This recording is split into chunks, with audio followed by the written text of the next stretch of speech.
आप सभी को प्रेज द लॉर्ड। प्रभु यीशु मसीह के मधुर मीठे नाम में जय मसीह की। खुदा का धन्यवाद हो कि परमेश्वर ने एक बार फिर से अपने जीवित कलाम को लेकर आपके बीच में आने का अनुग्रह दिया। मैं खुदा का धन्यवाद करती हूँ। आज जब हम वचन में देखते हैं तो आज मेल मिलाप के विषय में देखते हैं। अय्यूब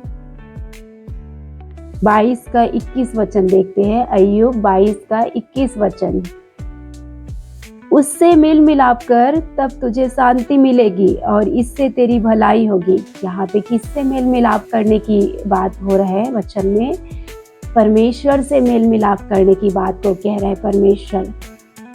तब तुम्हें शांति मिलेगी कहता है। आज मनुष्यों का परमेश्वर के साथ मेल मिलाप होना बहुत जरूरी है। जब आपका मेल मिलाप परमेश्वर के साथ नहीं होगा तो आपके जीवन में कोई शांति, कोई आनंद नहीं होगा। और जब आप परमेश्वर के साथ मेल मिलाप करेंगे, आपका रिश्ता परमेश्वर के साथ मजबूत होता जाएगा। आप परमेश्वर को और अच्छी रीति से जानते जाएंगे कि हमारा परमेश्वर कैसा है, हमारा परमेश्वर का हृदय कैसा है, हमारा परमेश्वर क्या चाहता है, हमारा परमेश्वर क्या पसंद करता, क्या नहीं करता, क्या उसकी दृष्टि में बुरा है, क्या उसकी दृष्टि में सही है। तो जब आप मेल मिलाप करेंगे परमेश्वर के साथ तो परमेश्वर को आप जानते जाएंगे और परमेश्वर अपने आप को आपके ऊपर जाहिर करता जाएगा।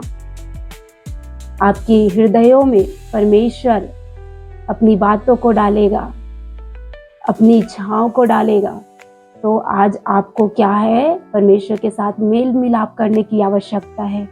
आज बहुत लोग चर्च जाते हैं, प्रभु की उपस्थिति में जाते, प्रार्थना करते हैं, लेकिन बहुत लोगों का मेल मिलाप सही रीति से परमेश्वर के साथ नहीं होने के कारण वो संसारिकता के जीवन को जीते हैं। आधा उनका जीवन संसार में लगा रहता है और आधा प्रभु में, क्योंकि वो सही रीति से परमेश्वर को नहीं जानते। उनका मेल मिलाप परमेश्वर के साथ नहीं हुआ रहता है करके वो सही रीति से प्रभु को नहीं जान पाने के कारण, उनका मेल मिलाप प्रभु के साथ नहीं हो पाने के कारण उनके जीवन में बहुत सारी बुराइयां रहती है, बहुत सारे पाप रहते हैं, उनके जीवन में अशांति रहती है, उनके जीवन में आनंद नहीं रहता है। क्योंकि ये वचन कह रहा है उससे मेल मिलाप कर, तब तुझे शांति मिलेगी।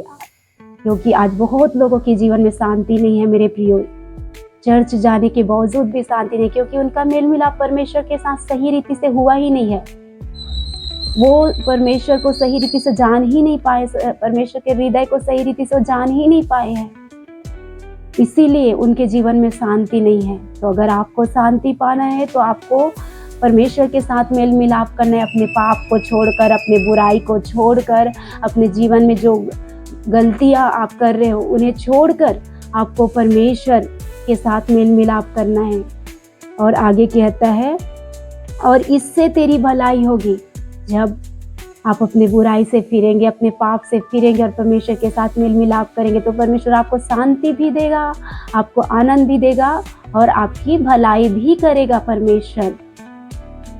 आज आपकी ही गलती, गुनाहों के कारण, पाप के कारण जब सही रीति से आप परमेश्वर के साथ अपने रिश्ते को बना के नहीं रखते हैं तो आपकी भलाइयाँ रुकी रहती है। परमेश्वर आपको बहुत आशीष करना चाहता है।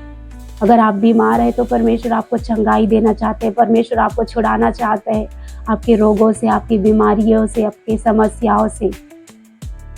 तो आपको पहला काम करना है, परमेश्वर के साथ मेल मिलाप करना है। तब परमेश्वर आपको शांति भी देगा, आपको आनंद भी देगा, आपके जीवन में बड़े बड़े भलाइयों को भी करेगा परमेश्वर, जय को भी देगा। और आगे 22 वचन कहता है, उसके मुंह से शिक्षा सुन ले और उसके वचन अपने मन में रख। यहाँ पे परमेश्वर के मुंह से परमेश्वर की शिक्षा को सुनना है आपको और उसके वचन को क्या करना है? अपने मन में रख लेना है। जब आप ऐसा करेंगे कि परमेश्वर की वचन को अपने मन में रखेंगे, अपने हृदय में, अपने चित्त में बसा के रखेंगे और दिन रात उसी पर मनन करेंगे, उसी के अनुसार अपने जीवन को जिएंगे, जैसा परमेश्वर कहता है वैसा ही सीधा चाल चलेंगे, अपने चरित्र को उत्तम बना के रखेंगे, पाप से, बुराई से दूर रहेंगे, अपने जीवन को सीधे चलाएंगे जैसा परमेश्वर चाहता है, जैसा परमेश्वर का वचन कहता है वैसा जब आप चलेंगे, उसके शिक्षा को अपने मन में आपको रखना है और उसकी शिक्षा को मानते हुए सही रीति से आप जब जीवन को जिएंगे तो 23 वचन में परमेश्वर कहता है, यदि तू सर्वशक्तिमान की ओर फिर के समीप जाए, यदि तू सर्वशक्तिमान की ओर फिर के समीप जाए, किसकी ओर? परमेश्वर की ओर। परमेश्वर सर्वशक्तिमान परमेश्वर है मेरे प्रियो। और जब फिर के अपने पाप से, अपने गुनाहों से, अपने गलतियों से, अपनी कुटिलता से, अपने ढिठाई से, अब जिस भी पाप में गिरे हो, जिस भी नाश के गड्ढे में गिरे हो, उस नाश के गड्ढों से आप निकलने की कोशिश करेंगे और फिरेंगे अपने पापों से, अपने मूर्खता के कामों से फिर कर जब आप परमेश्वर के पास आएंगे, उसके समीप जाएंगे और अपने डेरे से कुटिल काम दूर करे, तो तू बन जाएगा। यहाँ पे जब तू अब फिर कर परमेश्वर के पास जाएगा और अपने डेरे से कुटिल काम को दूर करेगा, जो परमेश्वर पसंद नहीं करता है, उन कामों को जब आप छोड़कर परमेश्वर के पास आएंगे, उसके समीप आएंगे, उसके निकट आएंगे और अपने डेरे से कुटिल कामों को दूर करेंगे, छल कपट की बातों को दूर करेंगे, निंदा की बातों को दूर करेंगे, बुराई की बातों को दूर करेंगे, जो वचन के विरोध में, जो परमेश्वर के विरोध में, जो परमेश्वर को पसंद नहीं है, ऐसे कामों को जब आप अपने जीवन से, अपने घर से, अपने परिवार, अपने घर से दूर करेंगे मेरे प्रियो, तो तू बन जाएगा। कहता है तू बन जाएगा। जो आज आपके काम, जो गलतियों के कारण, जिन कुटिल के कामों का कारण आपका काम अधूरा पड़ा हुआ है, आपके जीवन में छंगाई नहीं है, आपके जीवन में छुटकारा नहीं है, आपके जीवन में बरकत नहीं है, आपके जीवन में आशीषें नहीं है, वो कामों में आप सफलता को देखेंगे, आप बन जाएंगे। आप जिस भी काम में हाथ लगाएंगे, आपके काम बनेंगे। आप जहाँ भी जाएंगे, परमेश्वर मनुष्य दोनों के अनुग्रह को आप पाएंगे। और आगे वचन कहता है 24 वचन, तू अपने अनमोल वस्तुओं को धूल पर वरन ओपीर का कुंदन भी नालों के पत्थरों में डाल दे। जो आपके लिए जो अनमोल है, किसी के लिए किसी का फोन हो सकता है, किसी लड़के के लिए एक लड़की हो सकता है, गलत रिलेशन हो सकता है, किसी के लिए बुराई करना हो सकता है, किसी के लिए कुटिलता करना हो सकता है, किसी के लिए छल करना हो सकता है, किसी के लिए धोखेबाजी करना हो सकता है। तो ऐसे बहुत सारे काम हैं, ऐसे बहुत सारे पाप है जिसे जो आपके लिए अनमोल है, जो परमेश्वर से बढ़ के जिसे आप महत्व देते हो, उसे परमेश्वर कहते हैं, उसे धूल पर वरन ओपीर का कुंदन भी नालों के पत्थर में डाल दे। कहता है जो आपके लिए बहुत अनमोल है, जो परमेश्वर से बढ़कर जिसे आपने अपने जीवन में स्थान दे रखा है, उसे धूल पर डाल दो। कहता है हमारा परमेश्वर, क्योंकि परमेश्वर के समान कोई नहीं है मेरे प्रियो। आप परमेश्वर को जब पहला स्थान नहीं दे पाते, जिस भी चीज को, जिस भी वस्तु को पहला स्थान देते, उसे आप अपने जीवन से जब हटाएंगे और परमेश्वर को पहला स्थान देंगे, तब सर्वशक्तिमान आप तेरी अनमोल वस्तु बनेगा। तब सर्वशक्तिमान परमेश्वर जो है आपका अनमोल वस्तु बनेगा और तेरे लिए चमकीली चांदी होगा। कहता है तेरे लिए चमकीली चांदी, अनमोल वस्तु जिसे आप अपने जीवन में बना के रखो, वो स्थान को परमेश्वर को जब आप देंगे, तो परमेश्वर आपके लिए अनमोल वस्तु, अनमोल चांदी के समान आपके लिए अनमोल बनेगा, आपको आशीष करेगा।